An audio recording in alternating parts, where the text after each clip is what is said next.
Today, I'm going to explain about risk management.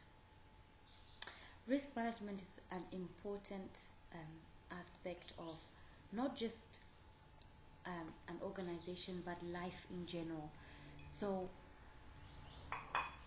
we manage risks so that we avoid spending unnecessary amounts of money if the risk were to occur and we hadn't done anything to plan against it.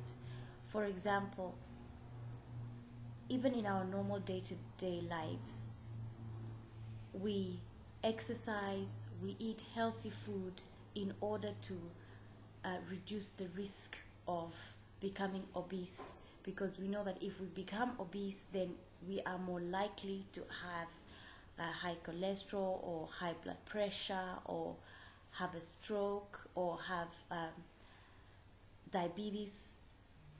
So that is why we manage risks, and that is why we have what we call a risk mitigation plan. So to mitigate is to reduce a risk. Another risk that we all know is that if at a shop, when you go to a shop and they've just finished mopping, they always put a sign saying wet floor, so that they reduce the risk of people maybe passing there. They can go another route, or if they have to, they know they have to be careful because there's a likelihood that they could fall and hurt themselves. So the reason again we insure our crops or insure our homes is that if there's a burglary at home, if our houses are insured, it means that the items that may have been stolen can actually be reimbursed. So because we know that, there's a potential chance of people breaking in to steal, or for instance on the farm, if there's a potential chance of a drought or some kind of natural disaster that can affect the crops, then we insure the crop so that even if that problem or risk were to occur, we are insured and we still have value for money. So risk management is something that we all do in our daily lives. Again, another example would be when you're driving a car, you actually put on a seatbelt so that if you were to be involved in an accident, you'd be safe to a certain extent because you put on a seatbelt. So that is what we have. That is what we call taking actions to reduce the risk.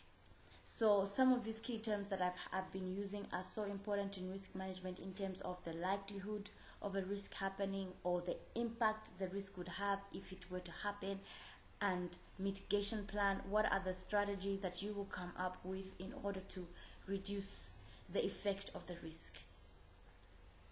So now what we have in front of us is what we call a risk register. A risk register is important. Both private organizations, both NGOs, even government have risk registers. I'm sure even the university itself has a risk register. So what we do is we outline all the potential and possible risks that could occur, and then we come up with strategies to reduce or address those risks. So some of the key words when drawing up your risk register are: what is the risk description? Okay. What is the risk category? And what, on the risk assessment scale, what is the likelihood of that risk occurring? And if that risk were to occur, what impact does it have? The other thing we need to know is what are the steps that you are taking to mitigate the risk, and who is the owner of the risk. Especially in different organizations, you have different departments. So program department might have all risks that are programmatic, whilst finance department will have financial risks, whilst strategic department, director department will also have their own risks that they need to ensure that they're coming up with a plan. And we should always show how the strategies that we are implementing in order to mitigate the risks are shaping up. Are they making a difference? Is the risk reducing? Is the risk increasing? Is it staying the same? Those kind of things. And we also need to have money, as in a cost or budget items, put aside specifically for reducing the risk, the identified risk. So when we come to the risk description, what that is essentially you describing the risk that you foresee in that potential department. Okay, so risk management you actually do before you even start to implement certain activities, or before you start to come up with a certain product. It's pretty much after planning phase, but after you've already detailed out your activities and stuff like that. You sit down and see what are the risks associated within each each department. So for instance here, they described a risk, and this risk was on savings groups. So the risk they described here was members with outstanding loans. So members who have outstanding loans that they're not repaying back to the group. Okay, that was the description of the risk that they need to address. Okay, the category of the risk is, a risk can be categorized into number 2 broadly, an external risk and an internal risk. An external risk is one that is, beyond your control or outside of you. For instance, what we call an act of God. For instance, something like a hurricane or a volcano, that is like a total natural disaster. It is an external risk. But mostly when we're looking at risk management, especially for a specific company or organization, we're looking at what are the high-level internal risks that you need to be addressing. So now the category of the risk is that you come up with the letter that categorizes the risk. Is it a programmatic risk? So here, because it's a programmatic risk, it's categorized under P.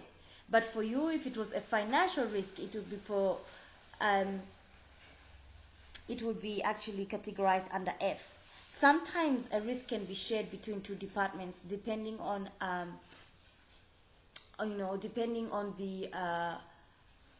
the impact it would have. For instance, if human resources, you always having issues with human resources, that you're not training your staff, or they're unmotivated, maybe they're not happy with their salary.